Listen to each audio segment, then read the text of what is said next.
Dive in. All right, Jamison, introduce yourself. So, as I'm sure the vast majority of you know, I am Jamison Stone, author of Rune the Apprentice. I have copyright here. This is actually this is the arc, so Oh, I this should is a have gotten soft cover.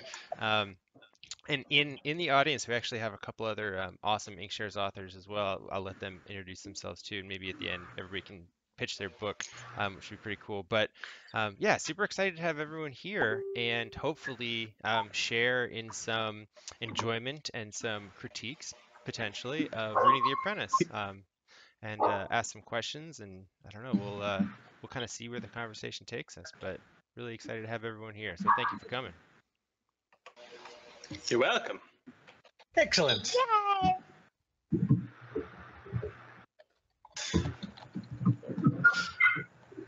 Okay. So do we want to dive in any? I can always ask Yeah. interesting questions about the world and see what people thought. Is there anyone else? Do we want to kind of do like a Q&A type deal, or do we want to have like a Jimmy, where'd the directed? Yeah, let me know the format. where did the rune part come from? I mean, what's the Yeah, that's genesis of that no, that's idea? that's a really great question. So ultimately, like Rune the Apprentice, it reads very much like a fantasy novel, right? Ultimately, though, it's a Yeah, science fiction novel. And Right. so, Yeah. how I conceived of this world, and then Newman consciousness, which is referred to several times throughout the book, and referred to like different layers. So the masters will talk about it, and they talk about it at a very high level, and then kind of like general people will talk about it more in the form of like myth, and then there's kind of like songs about it. But ultimately, and this is a little bit spoilers, not really. I mean, that's kind of the beauty of like a Q&A with the author, right? Is that it's this like massive AI. And it would be not just a general intelligence AI, but a super intelligence AI, and that AI was programmed back on Earth through Sanskrit, and so it would the actual computer code and set, you can do it through ones and zeros, ultimately everything, but whatever programming code you'd use would highly influence the way in which the computer program itself would think and then interact with the world. And so if you use Sanskrit, and there's a bunch, you can Google it, there's a lot of AI theorists who believe it would be a really interesting computer language to use, because there's no logical errors in it. It's how it self-references and then references outside world. It's very well constructed. I mean, it was developed by a lot of people believe by just kind of a literary genius, who went in and then fixed the actual language and kind of cleared out all the inconsistencies. So again, tying it back to the runes themselves are Sanskrit, and they're done in kind of a three-dimensional circular pattern. I'm trying to see if I have an example. I can run and grab one. I don't know if there's one in this book. When I sign them, I put a stamp of a rune. I don't think this one has it. For folks that have signed hardcovers, you'll have like an actual stamp. I can get one in a second when someone else is talking, not to leave like a void here, but the actual runes are Sanskrit. And so when a person would cast a rune, they're communicating with Newman consciousness to kind of implore it to act on their behalf. And that language that they're using is Sanskrit in the form of these runes. I don't know if that answers your question, but Interesting. yeah, so it's kind of the underpinning and the backstory of a lot of the elements of the story. Okay. Oh, cool. My very loving wife just came in and grabbed this. So this is a thank you, Viv. She's listening in. So that's what it looks like circular. That's great. Oh, If you okay. guys, I don't know if you guys can see Yeah, that. my, It my actually, logo looks like that. yeah. It's it's much clearer to picture that way than okay. Now I wrap my brain around it. That's Right. cool. And so this one here, the translation is "Your deeds define your destiny," and I just grabbed that one for fun. It doesn't have any relevance to the actual story, but and that was the stamp that I have for the hardcovers. So for those who have signed hardcovers, get it at conventions, have that stamped into it. Wow. Oops. Yeah, There are a please lot jump in. Okay, Sid, go ahead and ask. Okay, so ultimately, when a writer sits down to write a book, we have a motivation. Besides being a cool programming language and making money, why did you write this? This story itself, yeah, that's a great question. Yeah. So I think like I'm most getting people who blind. I think most people who enjoy fantasy science fiction ultimately we're looking for inspiration, and I don't want to say necessarily like escapism, but um, ways to kind of inspire us to, find personal meaning and potentially in a life that not is devoid of meaning, but to find ways of inspiration. And I was a huge gamer always, since forever, but ultimately always wanted to dive even deeper into those worlds. And as folks like Rick know, I mean, you can do role playing and LARPing, and I did that as well. But once the LARPing ends and the game ends, and everyone goes home. You're still there. Like the person is still there, you, the individual. And so the best way to really live in those worlds and really be in, kind of wrap yourself as though it were a blanket is to write, to actually be in the world. And so for me, the genesis of Rune was done just physically imagining myself walking around this world, and I created the fantasy world first. Um, and so that's why the maps are so in my opinion very vividly drawn and really go to shape a lot of the socio-political kind of machinations behind the entire world. So I did it in a lot of ways almost out of kind of desperation, of, again, not, I don't want to say the word escapism, but inspiration, to You try can and say find, it. yeah, escapism, because life is suffering, existential nightmare. I mean, it is, So, but So you took this so world that you So often actually it's true. escape into and shared it with us. I made it real, so you all can feel my pain, or can feel my. You can hopefully feel my joy in the face of the pain. Smile through the burn. Yeah, Exactly. There we go. put that on the jacket cover. Yeah. My Jameson, phone is reminding me. my question for you on this discussion is sort of along the vein of epic fantasy, right? You're in that genre of epic fantasy, and speaking on your world building that you just hinted on, where you have these detailed maps and things like that, and probably my biggest critique about your book is that we don't really get to see any of it. You Yeah. kind of yeah. you kind of skewer us with this beautifully well done map, and you open up with Madrid and this capital politics and the prince getting shanked and this coup that happens, and next thing you know, our characters are off on a boat. I know, and Now, that boat is for the real. Yeah. to me, it felt that the way that you wrote the book, your skill in writing was vastly different once you actually hit on the boat. You showed an element of knowledge and detail on the boat part, whereas at the beginning of the novel, it kind of felt like you were still trying to get your stride and get into, where you were going. And No, for once you sure. hit the boat, man, you nailed it, right? You went on, and it was an awesome part. It was the best part of the book to me. But the downside is that we don't get to see the world. I have no idea if I'm northwest or southwest in, with the Rune Islanders, and I'm not sure where I'm going. For sure. So is book two going to start developing more of these cultures that I do want to see, like the lion berserker guy? I want to see more Damodred. I want to know what happened back at the start. Part of epic fantasy is following back up on these other characters. Oh, for sure. Yeah. And And obviously, although Mihail is dead, but Beck is very much alive, and he has a city to retake. No, I totally feel you. So, excellent question. Two-part answer. First part actually kind of ties into what we were talking. I think only a few of the people were here when the call first started, but talking about Joseph Asfahani's book Animal and Man, how he had to split it up. So, Rune the Apprentice ultimately actually was two novels. And so what you're reading is, I don't want to say the first half, but it's its own isolated, totally secure novel.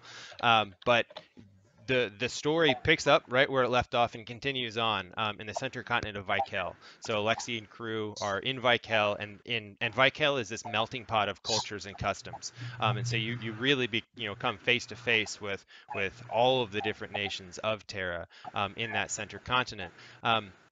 And so ultimately I had the book as this huge epic fantasy. So I think it clocked in at just shy of 90,000 words as it is. So you double that, and it's it would be way too long for a first-time author to be published, and so I was told to chop it in half. So I listened, um, and that's the first answer. So the interesting part about, at least for how Rune came about, writing it over a long period of time. Again, I'd been a professional writer and a professional editor for many years, but you really, you learn how to do something by doing it. And so in a lot of ways, even the first couple years of working on Rune, I was doing it in my spare time. Again, this kind of escapism, live out in the world, do my day job, and then come back. Particularly when my wife was away, when I came back to it again after college and post grad. And so the actual book itself was written over the course of many, many years, and writing epic fantasy in comparison to writing higher education or, grant proposals or, patent proposals, a lot of other things is very different. And so those early chapters, I had to go back and rewrite them so many times. And so over the years, when I would rewrite those early chapters over and over and over again, and it was really until that, the characters hit the boat and was on the elusive diamond, that I felt that I had fully, as an author, hit my own stride. It also happens to be that I love boats and I love sailing and spent considerable amount of time on a sailboat, much like the elusive diamond, not nearly as cool, but similar to it. So I could, very directly speak from that experience. But so I think that was a big part of it. Luckily for those who will enjoy the sequel, I've already leveraged all that learning, and so you won't have to bear through it a second time. So where's this place going to anyway? So the ultimate conclusion of the story, or just for the sequel? No. I mean, the whole world seems like it's a space, like a generation. Oh yeah. No, where is Terra going? That's so it's an interesting so it's a really good question. So it's not even so much. Don't spoil anything, but no, I won't. It's not even so much where they're going. It's where they're coming from and who they're to whom. Like, there's two reasons of going someplace, right? One, you're trying to get someplace. The other is you're trying to get away from something chasing you. So the latter in this case. So the question is who is chasing them and Nice. why? Yeah. And do they know that they're even being chased? I'm sure some of them do. Why, I know who does and who doesn't. Some of them do, some of them don't. Probably the masters, yeah. Well, and interesting, so there's a whole bunch of different, striations of the masters. So which of the masters do know this? So an interesting question. So I was thinking as I was walking my dog today, what questions might I have for you guys? So we mentioned the masters. So I wonder, what do people think about Asura, of this character? So Asura, he uses runes, right? And we can kind of see in the prologue that he is a master, but he has broken these master's vows. So does he know that there's more to the story? Does he know more about the guardians? And it makes me wonder, from the perspective of a reader, what do folks think is his motivation for doing the things that he's doing? Because we can kind of argue and say he's doing some not so great things, right? Not so great actually. But why would a person of that quality, of that stature and of that training and intellect do these things? And to me, he felt like a rebel. Right. The thing I got with it was he knew he had reached a state of enlightenment, and he figured out a secret that none of the other masters had figured out yet. Right. And so he in order to get the ball rolling, he's got to break a few eggs. Yes. Yeah. Exactly. And that's my take. And Alexei calls him out and says, what you're doing is evil. You're a fallen master. And then on the boat, Alexei is told, no, it's like his eyes are not black, right? And so that's kind of the telltale sign of a fallen master. That's a thing, right? And we don't talk a lot about what that is, but we know that's a thing. And Asura is not that. And neither is Luca, and Luca's kind of here as the mouthpiece of Asura in that case. So I don't know if you guys want to chime in on your thoughts or ask a different question totally unrelated. I'm okay with whatever.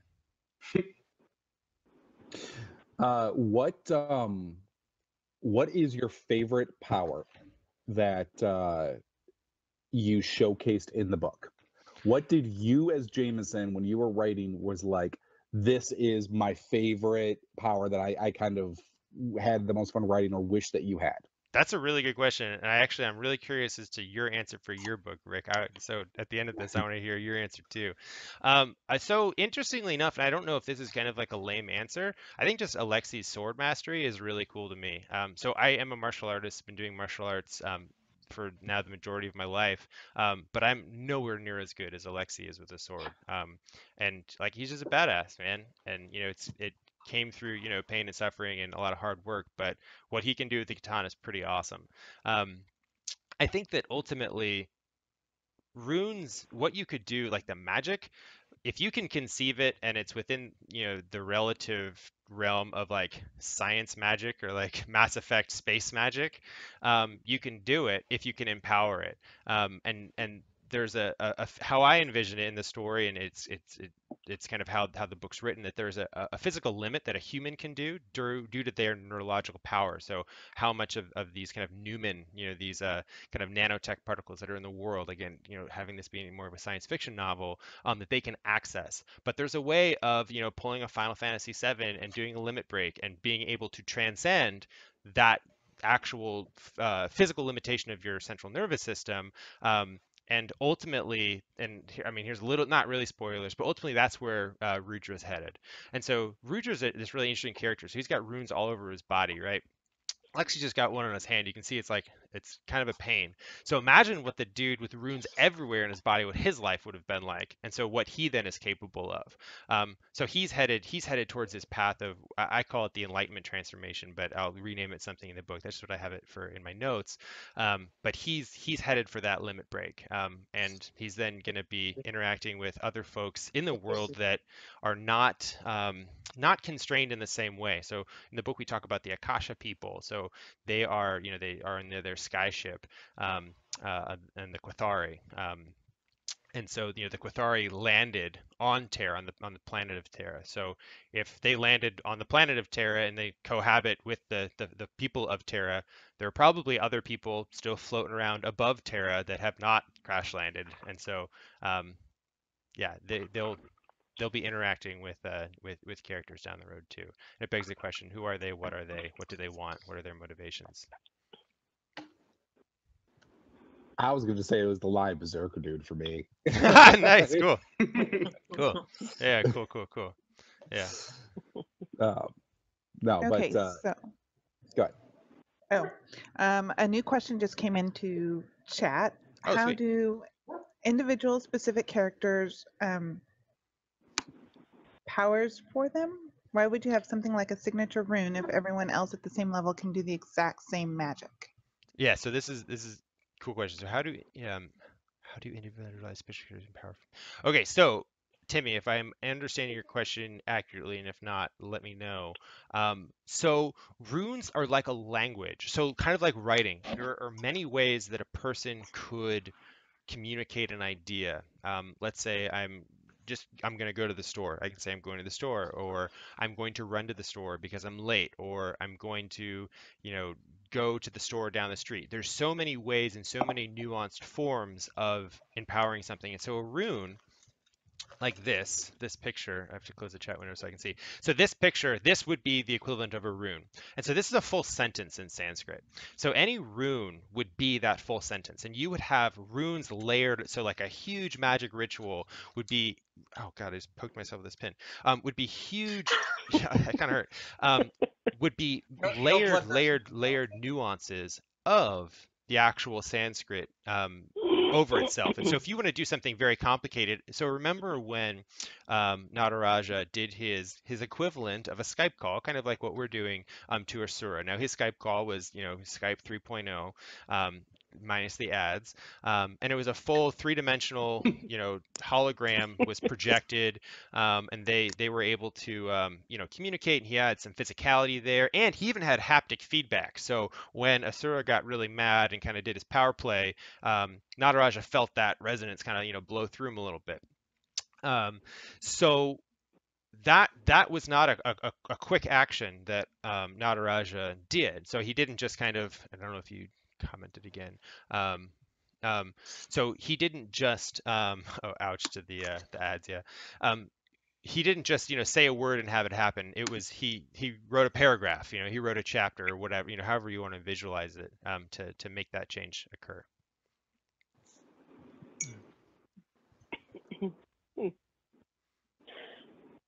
Any other? So I got a question. Yeah. It could potentially be already covered because full disclosure, I haven't finished the book. I'm like 2/3 of the way through it, but I'm enjoying it. But like, I like the way you overall with your world building, you have a more kind of a realistic approach to it. Like it all seems really, for the most part, grounded in reality. But there's like every once in a while there'll be something that's super not. And I was like wondering like how you kind of decided to do stuff like that. Like stuff like I'm thinking of like instead of a sun, you've got the zeniths and stuff like that, where everything else is pretty normal, but you got something so abnormal. Like how did you kind of decide what to be kind of just play straight and what to go just completely nuts with? No, it's a really good question. It's a really good question actually coming from another author as well. So the Zenith, a lot of my beta readers, they were just so confused by the Zeni or the Zeniths, the plural of Zenith, of, like where does light come from? I remember my first agent was like, you don't have a sun, like these things, they're crystals. I don't get it. Like it was very, very confusing for folks. And so we really tried to describe them in a way that even made sense, even though they're totally illogical. Like, what is this thing? And that to me came down again for the past, I mean, as a looking at it from the lens of science fiction, if they are on this, as Charlie mentioned, like this spaceship, right? They're kind of floating out in space, and the stars they see are kaleidoscopic. I mean, they, Madrid and crew cannot use the stars. They have to use either the moons and the zeniths to take their lunars and their to get their bearings. They don't have light, they don't have warmth, and so to me, I can almost kind of like, gosh, what is the Ring World novel? Get the author of that on my mind, but I mean yeah, is it Larry Niven, right? It's this kind of like totally bizarre thing, like this Ring World, and even if the MIT kids want to, shout and scream that the Ring World is not stable, and then he's got to put the like stabilizing jets on it in the sequel, that's fine, like whatever. But he hopefully described that Ring World minus the stabilization jets very well enough that you could believe it, at least believe it and feel that it was real. And so I tried to have the Zeniths be that. I tried to have things like the biogram, kind of like a book that you'd put like a handprint on, which is kind of like totally comes out of left field because they're in this kind of like medieval world. They got like horses and swords and stuff, but then they have these like very strange like technological things. So I wanted to draw this kind of like the absurdity of having, like, what would it be like? I mean, kind of the ultimate genesis for much of the story was what would you do if you had like omniscient power, if you were the Newman consciousness and kind of could do all of technology, you could do all of the things. What would you then do? What type of world would you create, and why would you create it that way? What emotional qualities would you be trying to instill within your characters? And what would you need? What type of kind of setting pieces would you need to have there to achieve those goals? Yeah, I can probably ramble on about it. I don't know if that actually answers your question. Do you have any other specific examples I could like comment on? That's the big one. Like I always really like, I'm a world building junkie, so like I always, when I read science fiction, fantasy, which is pretty much all I read anyway, I always like latch onto like the specific things that kind of make a story unique, and I always that's kind of what makes it or breaks it for me with fiction in general. Is does it have enough to kind of stand on its own, and does it really create something new that I haven't seen before? And I felt like that was one of those things that like that aspect of it stuck out more than most of the plot, even though it's a relatively minor thing, just because I liked it so much. Right. Well, I'm glad that you liked it. That's the most important. Really glad that you liked it. And you did I felt like you did a good job of kind of, because some people, like amateurish sci-fi or fantasy writers, will throw something random like that into their story, but then kind of have it just be a one-off thing. They don't really think about how that aspect of a world's nature affects everything else. They don't kind of take the butterfly effect into consideration. For sure. Like when you one aspect of reality for your story, you have to change everything else to kind of fit around it. And I felt like you did a really good job of that. One of the things that I was really proud about in regards to the Zenith, and this was actually from one of the suggestions from a beta reader, so I can't actually take credit for this one particular thing I'm going to say. He said, the Zeniths are so amazing, and when I was describing uh, in Mindra's Square, talking about, you would have, it's not, you don't have a sun, right? So there's not like a north, east side facing, west side facing, sunset, things like that. He said, so would then the more expensive real estate be Zenith side? He'd be like, people would want to be able to see the Zenith. I'd be like, yeah, dude, you're totally right. Like, absolutely. Like, that would be the primo real estate. And so we put that in there. And so it's like little details. And in my mind, that hadn't occurred to me. And I think that really speaks to, the importance of beta readers, of other people like buying into the story and then thinking critically of like, yeah, like I would want my house to look at the Zenith, if it's a stationary object. And so hopefully that draws the reader in and makes it feel a little bit more believable, even though it's this crazy, like, giant mountain with a glowing tip, which is, not something we really have. Yeah, I did like the description of the city itself, Lindros Haven, right? Yeah. Yeah. And especially the sort of which you were basically describing were skyscrapers, I think. Yep. And just the idea of this sort of medieval civilization wandering through, like, essentially the remnants of a. I just pictured like a medieval town in the middle of New York. Right. Right. Like, it's just the sort of dissonance with that was kind of interesting. And I really tried, and I don't know, I mean, you guys as readers, you get to chime in and tell me if I did a good job or not. Tried to show this dichotomy of kind of old town or old city and then Mindra's Square within Mindra's Haven. And the interesting idea, oh, nice, yeah, we got the map there. And tried to show this dichotomy of like what the Guardians created. So the Guardians could create these, essential kind of stylized, idealized skyscrapers, but what the humans created were these like normal medieval houses because they are stuck with normal medieval tools. They do not have like power equipment. They don't have, sky cranes and things like that. And so, I mean, it's kind of an unfair system, right? So, I mean, they're being capped at a certain technological place, but the powers that be can literally do whatever they want. And, when they feel like it, they can, build them a glorious palace. But when they don't feel like it, they can totally abandon them. Feels bad, man. I think that's where Zira comes in and says, this is not necessarily fair. Why is it this way? And what can I do about it? It kind of reminds me of the shots from, I think it's South America, where you have like these glorious hotels that all the tourists stay in, and then just over a fence, it's just nothing but, hovels basically. Right. And people living out of shipping containers and stuff. Yeah, pretty much. Yeah, it was just like this. Yeah. Right. And the humans were all too glad to. Oh no, sorry, was someone else going to jump in? That was me. I was thinking more like Elysium. You got those people up there in this beautiful spaceship with all plush with the technology. You can even go back to Serenity on that one. Central worlds, plush with technology. Everybody on the rim got crap. Exactly. Yeah, and the humans are all too eager and all too glad to kind of play into it, instead of trying to then, go for equality, and tried to show, even though they have, access to all these things, having the pearls themselves, kind of their currency, and these spherical objects that you can bind into one and then split them into 10 and infinitely stackable. That brings up a good question. So, like, what are they? What do they do? That's the one thing that threw me off. I'm like, what? Huh? Yeah. How does this thing work? So, in my mind, so like, what is currency, right? We trade things as a denotation of wealth or trades for goods and services, but based on an inherent value. Gold in and of itself, unless you're trying to build a computer, is not necessarily that useful. It's a great conduit for electricity, but other than that, it's just shiny and rare, right? So gold, great. Paper, on the other hand, paper money, totally irrelevant. It's all an idea. It's a figment of your imagination. people can convince other people that it's worth something. In Terra, however, runes are inherently valuable. Or excuse me, runes are inherently valuable, but the pearls themselves are inherently valuable.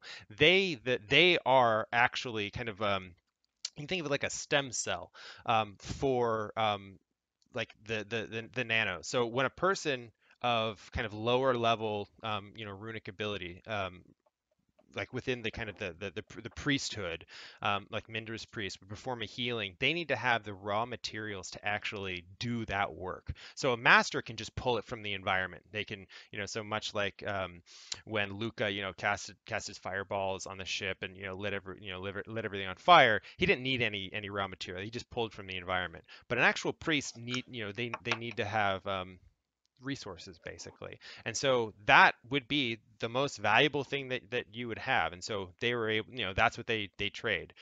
You could trade other things, you can trade goods and services, but their money is that. And so because these are nanoparticles, and we're in this kind of fantasy world, you can have these infinitely stackable items and make it easy for people. Because if you're a master or otherwise, you're walking around, you don't want to have a huge backpack of like stem cell nanoparticles with you.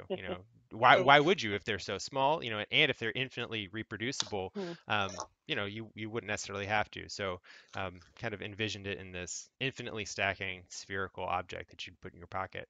So does that mean there's some like transparent, like Bitcoin-ish kind of thing going on in the background? And so and almost, who makes these? almost, yeah. So well, yeah. Who Cloud makes these? Where do they come Sorry, from? I'm just Yeah, thinking of like the ultimate expression of blockchain. That's all. yeah, totally. So It would be instead of like necessarily blockchain, almost more of kind of like a mineable resource within Terra itself. And then it kind of begs the question of like, where does the light come from that lights the zeniths? I try to use language to show of that the light is flowing from Terra's core out through these crystal spires. And so it kind of begs the question of where is all this stuff coming from? Timmy says, well, the Guardians tried to make other stuff, but Terra said, you require additional pylons.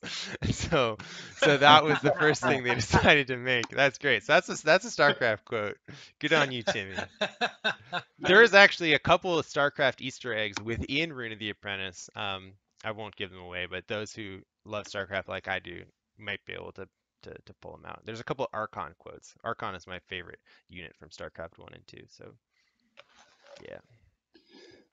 So on the smaller, like, okay, so you have this like cosmic world stuff. Let's take it down to the street level here, right? At the beginning of the book, you have Madrid in a tavern, slapping butts and drinking and having a good time, and you find out he's got like crazy spy adventures and he knows about the geopolitics sales, and you think the character's going to die, right? Madrid is totally the character that you set up that is going to get shanked, which I'm glad he doesn't, because his kid's a little shit and deserves to be thrown off the side of the boat. He does. He needs some discipline. That's how like, you really feel, right? yeah, right. There's one character that I was half expecting Alexi to just be like kick off the edge of the boat. It was him, right? Him and the other master just like, no, that's it. The Done. quartermaster? What? The quartermaster? No, the quartermaster was cool. Okay. Luca, I think he means the nobleman. Yeah, the nobleman. Oh, that yeah. guy. That guy. yeah. Got it. And but the what makes any world come alive are how the characters interact within it, right? And I want to know, was there anything that you cut in editing in Madrid's? So because you want to know more about their adventures, or more about what they have done, or more like the street level, like not like these big like high epic Hero of the God like that. Like, no, here's down here a quick little way to tie a knot, For sure. little father figures that he's teaching, Alexia on the way. Did anything get cut? Dude, sadly, and the authors in the room here will know this, and the pain that you feel of, they say killing your babies, which my wife is listening, so I probably shouldn't have said that. But killing the things that you really care about. My wife is 9 months pregnant, so we're gonna be having a baby very soon. So yeah, so there's a lot of stuff cut, man, and it's really painful. I think the hope is, and I don't know if this is where I was with Rune, but hopefully you're like cutting out gold and you're just left with like platinum and like gems and stuff, and everything is great. I don't know. I'm sure a lot of stuff in Rune that could still have been trimmed and perfected and worked out better, but um, there is a lot of periods of either Alexi interacting with crew members of things that were removed, and Alexi learning more about sailing, and that was just me enjoying sailing, and character building that was removed. And I had both editors and my original agent was like, "Sailing's great. You describe it very well. Get rid of it. It's gone. There's enough about the boat. Like the boat's cool. Let's move the story on." There are other interactions. A couple interactions with Beck of him, and this is kind of like the stuff you'd see in like a movie reel, like the deleted scenes. Couple interactions with him and his son, and then his lieutenant, whose name I'm forgetting. I could look it up, but his kind of first in command, that was removed too, and a lot of just kind of dialogue stuff. Ultimately, one of the things I'd love to have if I were to rewrite the book is to have it even move faster and to propel the story even more. And so there already is still so much world building and kind of storytelling. So I don't know. It's hard. It's hard cutting stuff too. It feels bad.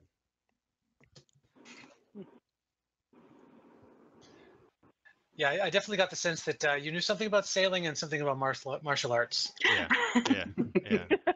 And hopefully that was conveyed. And in a good way. I'm just like those pretty good things. Yeah. We all would have gotten the sense that Jamison dreams of girls that enter his dreams as well. Yeah, right. There you go. Well, there you go. There you go. And a critique that I have too, something I should mention. And one of the things that my wife told me, my wife says her favorite character within the entire series is not actually in this book. So her favorite female character is named Zira. She's not in this book. And so one of the critiques that when the book was done, both my mom and my wife were like, there's really not a lot of strong female characters here, and I was like, God damn, like that is so true. And so within the sequel, and then we have a short story that introduces a new character, which is really great. But it's really, I mean, at the end of the day, it's like a young man's coming of age tale. 16-year-old, 17-year-old, young man kind of coming of age, and then dealing with the multifaceted father figures in his life ultimately. Yeah. Was there anything that you ended up having to cut from the book entirely that you really, really wanted to keep? Yeah, like the second half, honestly. Yeah, the thing that I feel bad about is honestly, like Rick, I think your critique is a really good one. There is so much world building. I really wanted to show Vikel, the center continent, and I really felt as though I'd built up Vikel and this unification war. And the second book, it deals with the aftermath of what Beck and Madrid and Asura did to this continent, now, and like Rudra too. As a standalone, if your book was just if your book wasn't in epic fantasy, I would have been like, man, what the fuck, Jamison? What did you do, right? Because you build up this journey and the characters never get there. There's been so much time waiting to go there. But when you look at your book in the idea that if you're epic fantasy, you're gonna have like 8. Oh, for sure. It's a long series. Yeah, there's plenty of time, right? Then all of a sudden, that all plays into hey, why that's part of the journey, and that's sort of one of the things that I think if you're a fan of epic fantasy, you have to understand that the journey is a long multi-book series. But I did really want to get to more, or at least a flashback of what, or a touchback on what had happened from where they left. Right. But that also at the same time, that's why I'm gonna buy the sequel. Right. Well, and so that's also kind of the counter argument that was presented to me. So I actually have written it's the equivalent of a short story, and it's different than the one that introduces the Zira character. What Beck is doing, right? Because if you kind of follow the timeline, they're out in the ship for like 6-7 days, something like that. Like Beck's just kicking it in Lindros Haven, and like it's full on war, like in the streets. So I have a whole short story talking about like what he's doing and how he. Wait, are you done with that? You can read it if you'd like. I can send it to you. I can send it to you. I'd have to look at it again. It's been some time because I was working on the short story that we're gonna have in our anthology. But yeah, I can. There's gonna be spin-offs. Yay! I like Yes. spin-offs. So the short story that introduces this new character is a fun one as well. And again, it's wife approved. She says that it's very good. So I don't know. That's got to mean something. She likes it a lot. So You're a good man. Wife approved. Very good man. You're winning points with the female kind. Like you wouldn't believe. I try. I do my best. I don't know if I succeed, but I get at least points for trying.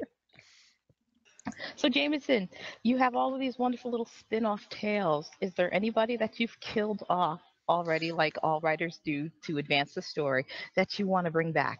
Yeah, Or I just like I take had them into their own world. no, I totally hear you. It's really interesting. So I had the pleasure of meeting George R. R. Martin at Balticon.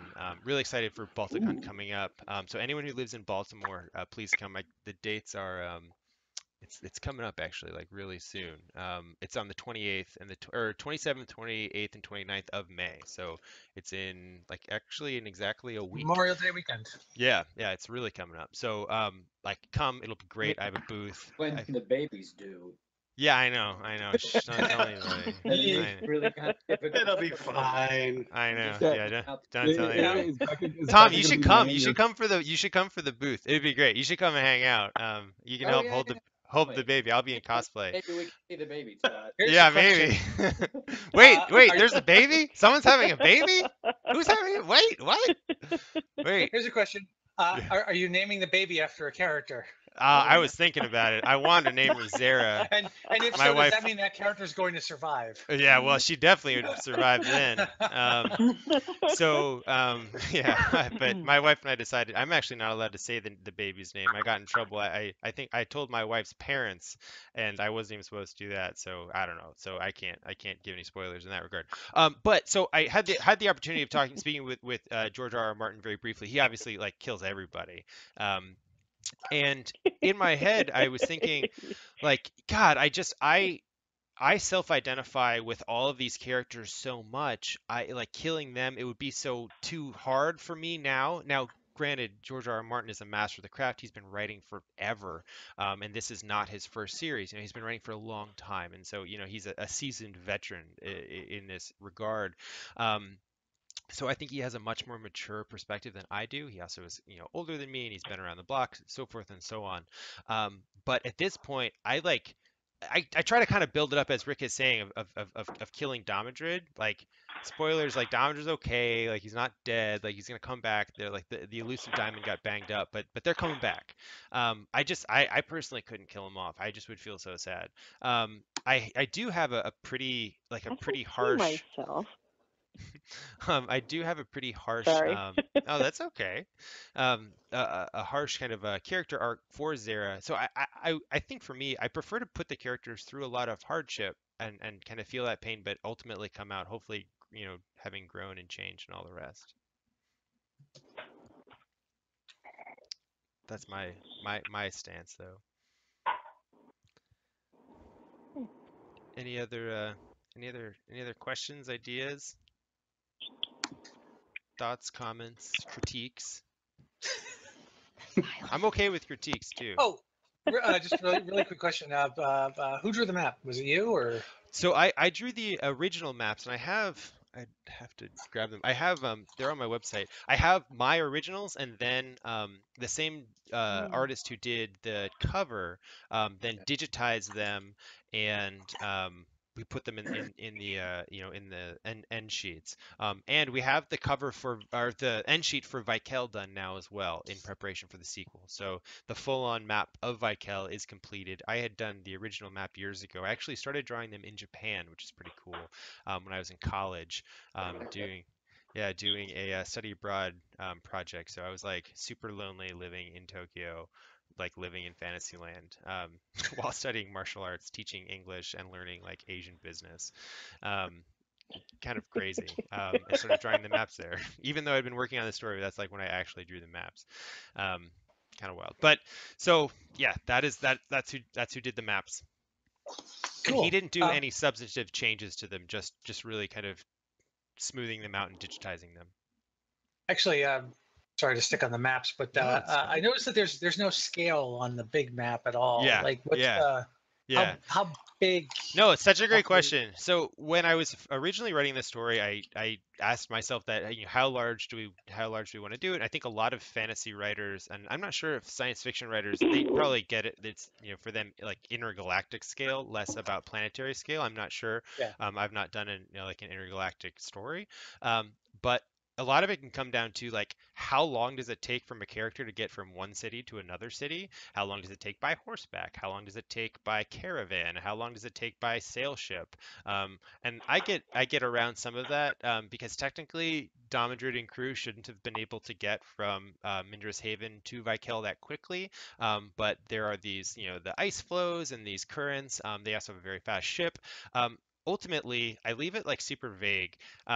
Gravity is a thing, and so they were assuming that there's a standard Earth gravity. There is, I don't play around with weird gravities, so we could probably pretty safely say that it's the same size as the planet Earth.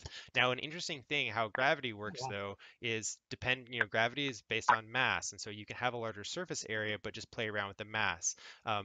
And also guardians can fly, and so how do these flying things fly effortlessly? Well, you'd probably be able to play around with the mass.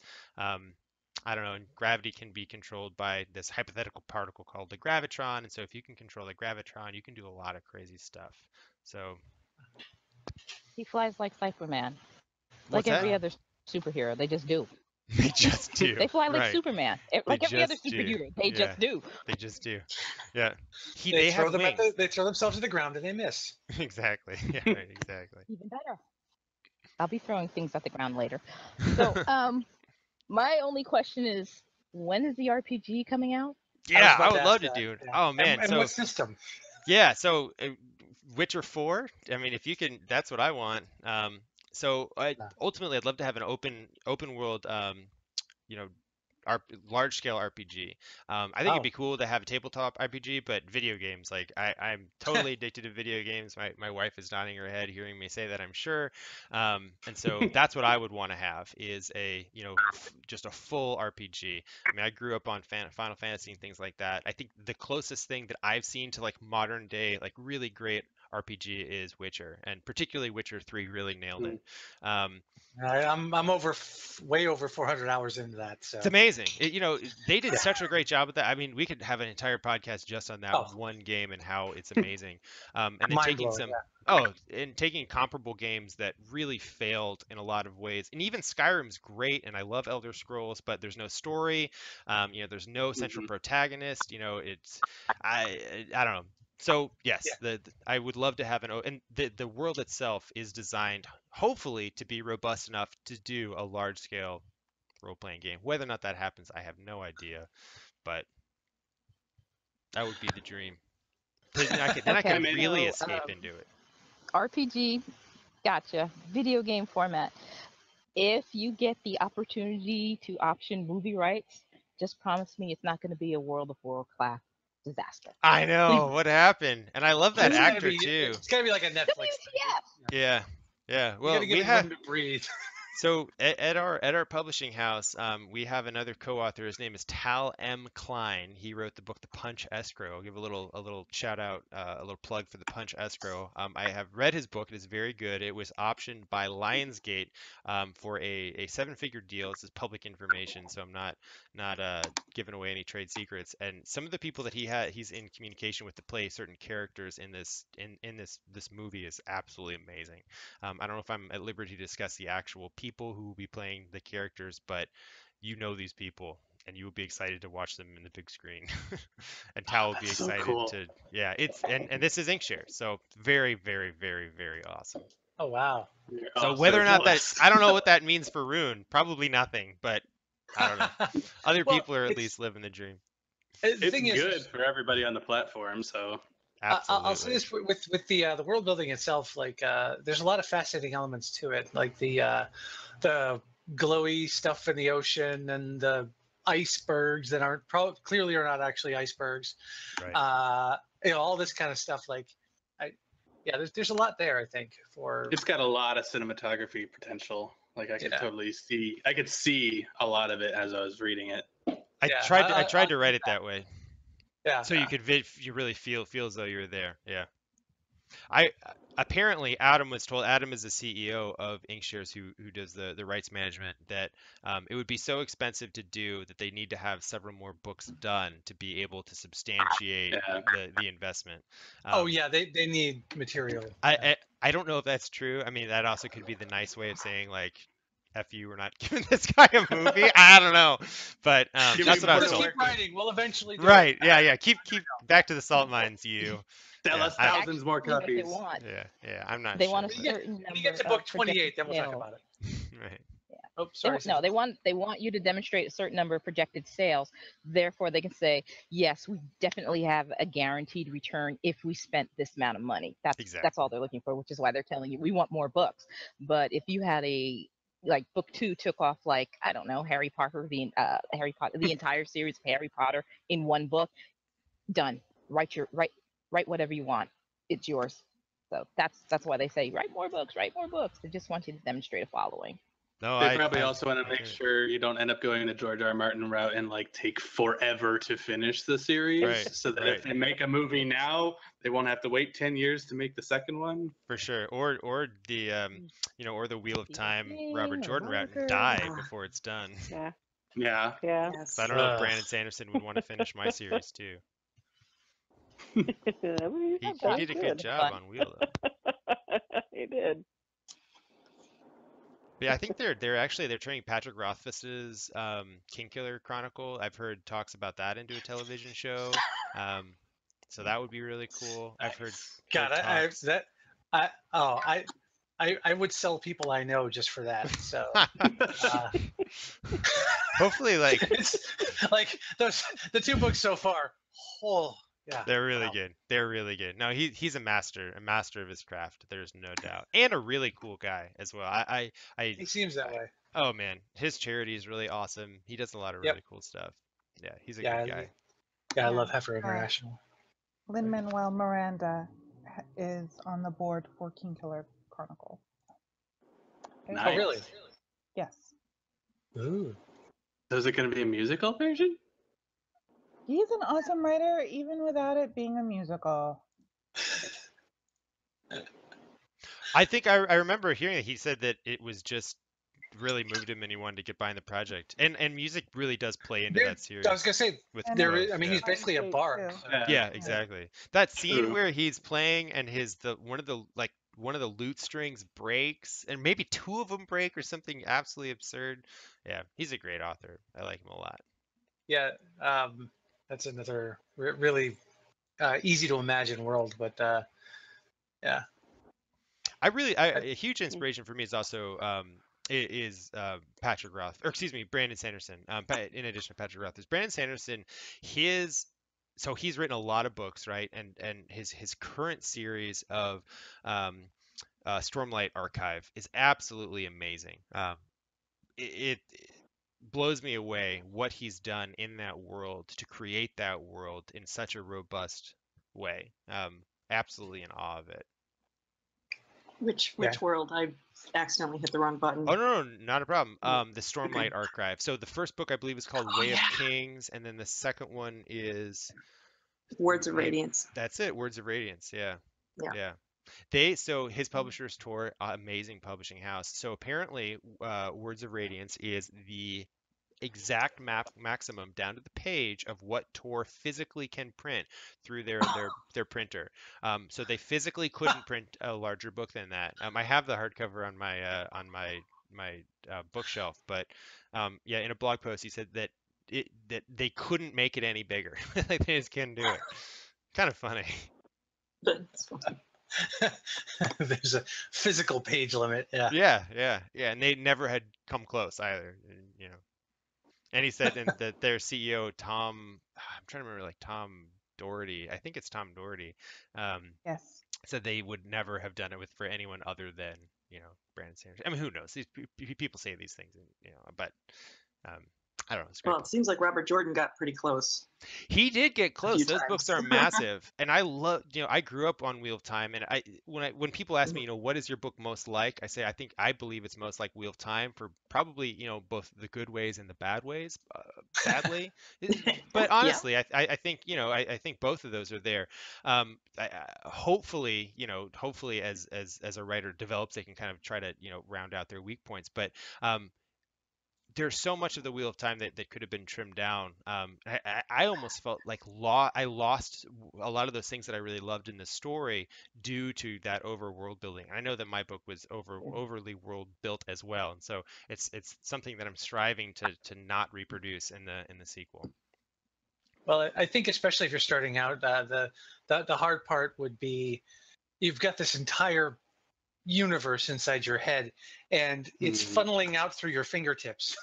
Absolutely. And you just want everybody to know what's in there. Absolutely. And yeah, it's got to be really hard. Absolutely. Well, you've done so much work beyond what we see in the finished book. Oh, yeah. And you care about all of it, and you can't even necessarily gauge what your audience is going to care about. Like, you're like, this is all so important to me. I have to share it all with you. You got to hear this, and you just have to accept the fact that they don't care about it as much. I hear you speaking from experience there. I think you're finishing your manuscript. Yes, yeah. No, I totally agree with you. I totally agree with you. Yeah. Well, I'm here. I'm looking at the time, and although I'm happy to stay on, I'm sure that other people at 9:30 p.m. have other things that they would need to do for their time and get ready for tomorrow. So I think the last thing I'll say, unless anyone has any other questions, is please, please, please write a review on Amazon. And you can be as critiquey as you'd like. I would hope that you give some like decent stars, but honestly, just writing a review is so helpful. And so I even have a quick link. If you go to www.runeoftheapprentice.com, it goes right to the Amazon page. And Goodreads is very helpful too, but unfortunately, like all hail our book overlord is Amazon. And so that's what everyone looks at to kind of like gauge the success of a novel. So like I beg you, please write a review on Amazon. Already done. I do wonder in some like post-apocalyptic future if there aren't like totems of just the Amazon smile. Right, everywhere. Yeah, exactly. Yeah. People are just praying to the smile. Right.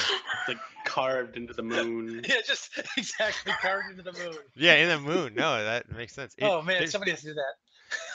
If you actually look at their metrics, particularly, I mean, I don't know, this is a whole other thing. I mean, me kind of putting on my like consulting hat and like executive leader hat, what they're doing to flatline their profits, if they wanted to be, they'd be insanely profitable. They're just reinvesting. There's a switch in his office. Yeah. Yeah, exactly. Hey, Charlie, that exact thing you mentioned, yeah, that's in the sequel.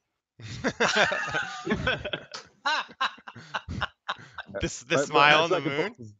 Oh my! Okay, that's awesome. Great minds think alike. Hail your corporate overlords. I actually did. I can't use trademarks, but I can use verbal descriptions of their imagery. Nice. Okay. Walmart and Amazon take a few hits.